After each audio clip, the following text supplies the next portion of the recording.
Hi everyone, and welcome to your weekly Pick a Card Tarot readings for the week of November 4th. If you're new here, my name is Sydney, I'm the tarot guy next door, and I use my cult knowledge and intuition to help guide you towards the life you want. If you have a situation you want me to take a look at, you'll find information on how to get a private reading below. And if you want to learn how to read tarot like I do, you'll find information on my beginner's course below. I'll be doing 5-card open readings, and here are the decks that I have for you.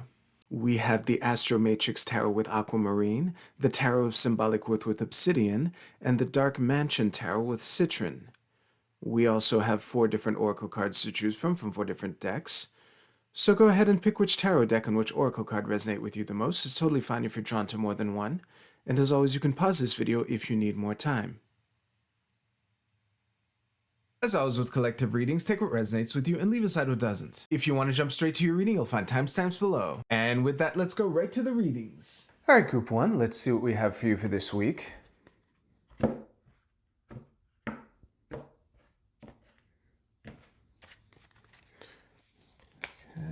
Well, don't panic. There we go. Told you not to panic. There we go. Okay, good.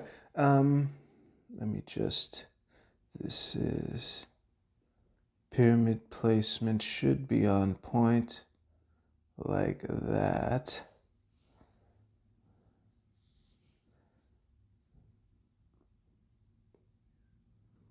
It's funny that the only... Oh no, that's not true. I was going to say that the only major that is upright is the Hangman, but that is not true.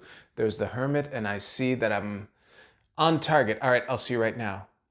Group 1, before I deliver your message, I just wanted to say I'm still like familiarizing myself with this deck, and when I noticed that the Angel in the Lovers card has like rainbow wings, I jokingly said they made the Lovers woke, which I thought was very funny, you know, advancing the LGBT agenda or whatever people who bitch about that mean. This segues nicely into your message, actually, which is to not take things so personally. I think that's the risk that is being pointed out here this week. I think that the 6 of Swords at the bottom of the deck underpinning everything, and I just realized that the Lovers is also Major Arcana card number 6. I don't really think... I'm not going to read into that, is what I'm trying to say, because the Lovers, the 6 of Swords is kind of behind every card in this reading anyway, and the Lovers is inherently prominent by being in the middle of the cross here. But yeah, with the 5 of Swords being the only pip in the reading proper here, with just majors, this is looking like a week where things that are out of your control are are better positioned to impact you this week. And I think that the warning here, especially with the Hangman at the bottom of the cross here, is to kind of embrace that and do what you can to take it in stride. And I really like that the only other major that's upright is the Hermit here, with his own light guiding the way, you know. I think that it's looking like a week where there isn't much that's going to be thrown at you that you're not prepared to handle, although you might not have the impression that you're well prepared to handle it in the moment. So try to keep an eye on that. I'm definitely reading the Fool reversed as foolishness, as, you know, foolishly leaping off to the cliff, picking fights you have no idea, that you have no business picking. And yeah, it's really interesting to have the Lovers of all cards in the middle of all this, because if it's romantic love, it's difficult. If it's romantic love, it should be pretty easy to apply everything that I've been saying to your situation. And if it's not, which is the way I'm more likely to read it, I think that the aspect of the Lovers that is coming to the front here is the one of guidance and timing, to really make sure that you remember the fundamentals. If some of you have a mentor that you turn to in difficult times, or even like regularly, whether times are good or bad, if that's you, I'm kind of jealous, honestly. But regardless, this might be a good week to lean on that person, or to at least, you know, reach out to that person if ever you feel slighted by someone or something, or you know, feel despair. Because again, the balance that is implied in the 6 of Swords here, you know, between the calm waters and the agitated waters, that's kind of what the boatsman is navigating, you know. That's kind of the challenge. And the Five of Swords being in the reading proper is also a warning to not be a total pushover. You know, if you believe in what you're fighting for, then I think that it's worth fighting for. However, the danger again is to go flying off the handle when you had no business doing it, which is why I've kind of been emphasizing that. But really, it's a week to take it in stride. Yeah, if you liked your reading, please give this video a like, and you can use the timestamps in the description below to jump to your Oracle card reading. I'll see you there.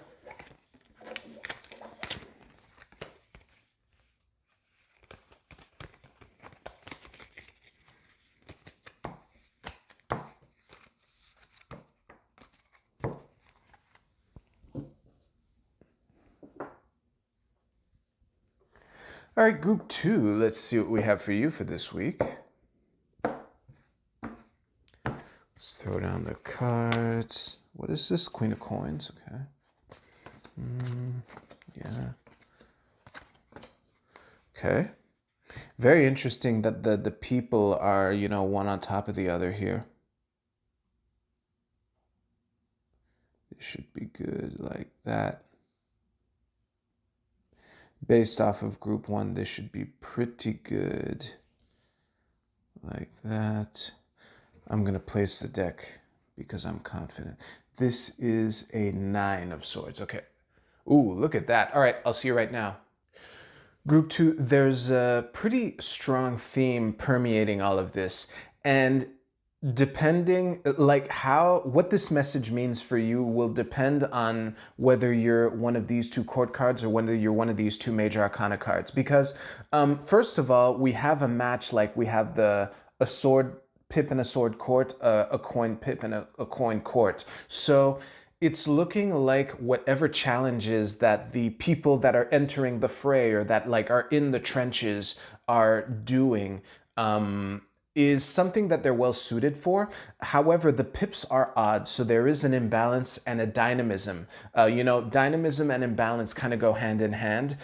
So it's not necessarily dangerous or anything. It could be something, and the fact that they're both pips that are higher than 5, like in the second half of the pips, is indicating very strongly that you're building on something that you've already established. This is something that's later on in the process. And again, with these our two bravest fighters, even though one of them might be less experienced than the other one, they are well prepared to enter this. And now we enter the two major arcana cards, because something that I do very early on when I'm reading like Marseille type cards is looking at where everyone's oriented. And I was struck by how these two people are looking the same way. And so is the World Lady here. She's technically looking back, but kind of walking this way, kind of like the Page of Swords here, but more actively walking or running. And it kind of made this wreath look like a big wheel, like she was in the wreath, going away, but not necessarily away. Like she's kind of in her bubble, but kind of in the reading also.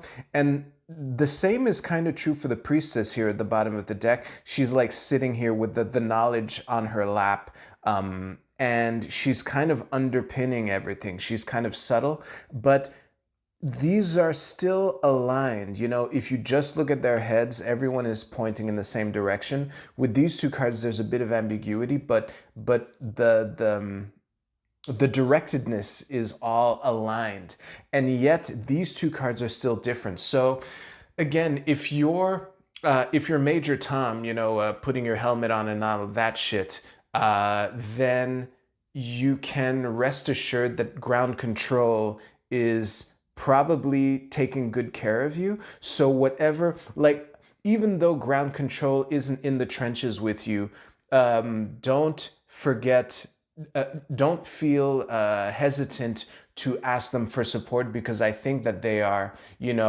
watching you and there to guide you. And if you are, one of the ground control people in Texas or whatever, then just be there for them, and they might need reassurance that you're there at all, because there is a separateness in the support that is there. And as the major arcana cards in this reading, I put more responsibility on you to make your poor little courts here feel at ease and feel like you do have your back. So, World Lady, you can like untie your wreath and just, let the page know that he did a good job or whatever.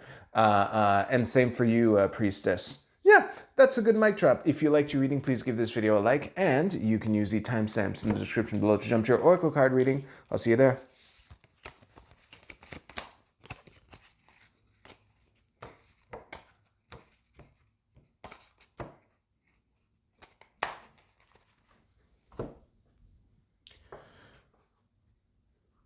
Group 3. First of all, the Queen of Wands flipped over while I was shuffling for you. Might mean something, it might not, we'll see. Second of all, my pyramid placement is so on point. So, okay, oh yeah, this is the Hierophant reversed. This is the Fool. The Queen of Wands shows up in the reading proper, okay. This is the Five of Cups reversed, don't panic. And we have Strength in the middle with the Queen of Coins at the bottom of the deck. So I know the orientation is right, so I'll just do that. This should be pretty decent for you.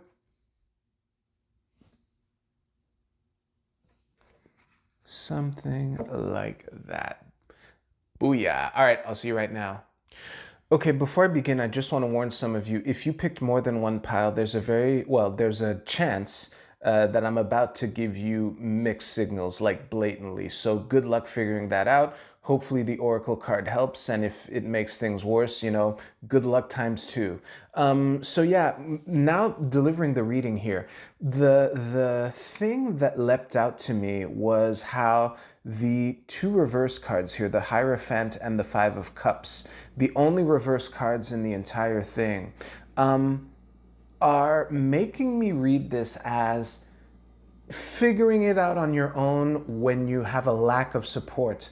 I'm reading the disappointment to be at the Hierophant kind of not being there for you. If you're the Hierophant, then you're about to watch me speak to your students as if you weren't there at all. I'm really reading you as one of the students that the traditional Hierophant has.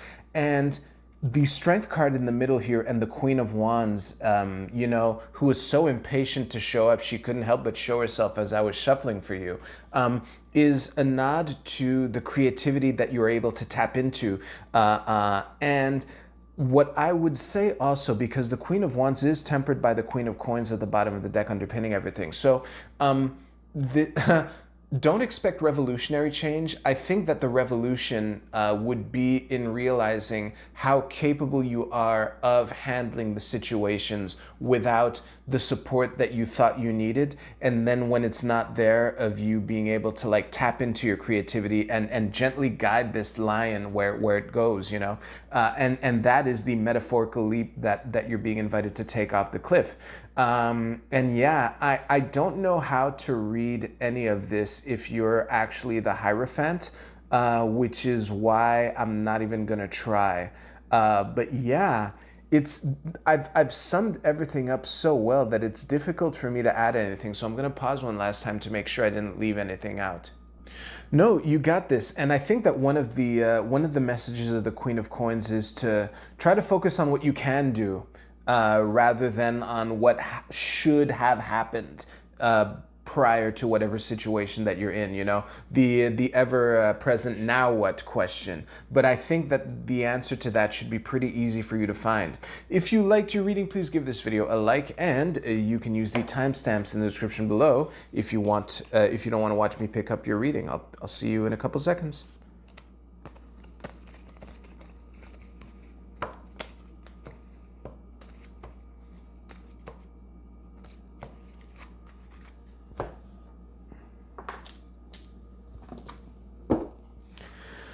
All right, let's see the Oracle cards. Oh, it's a little low. Let's see how this is in the shot.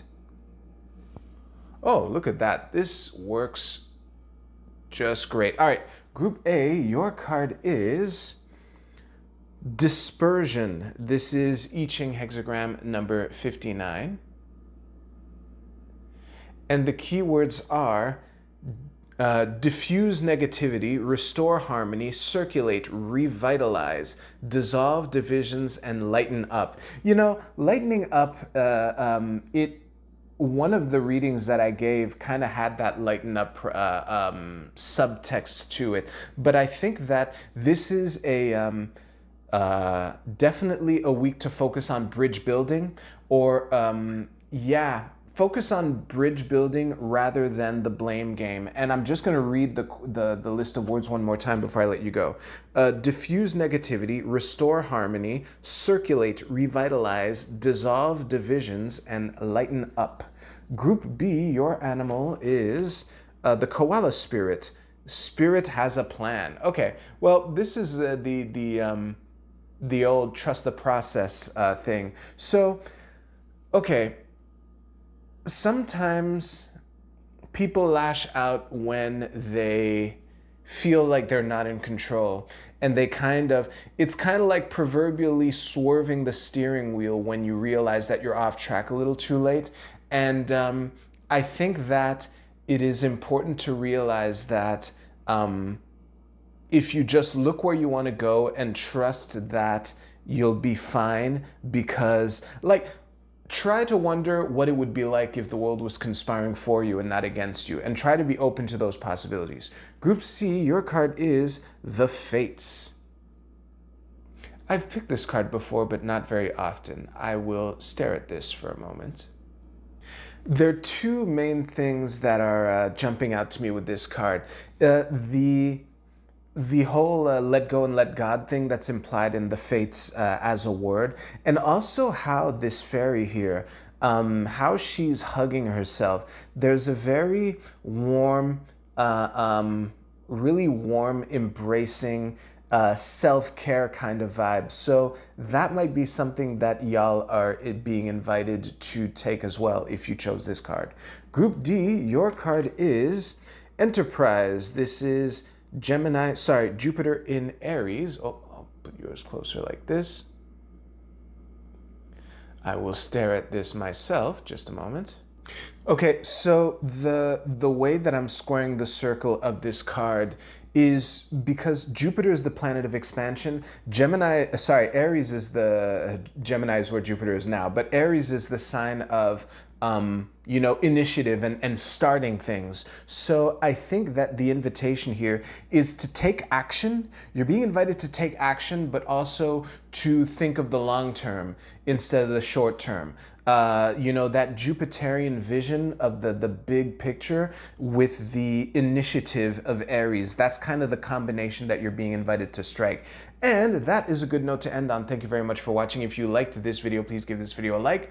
I hope y'all have a great week. Take care. I'll see you soon.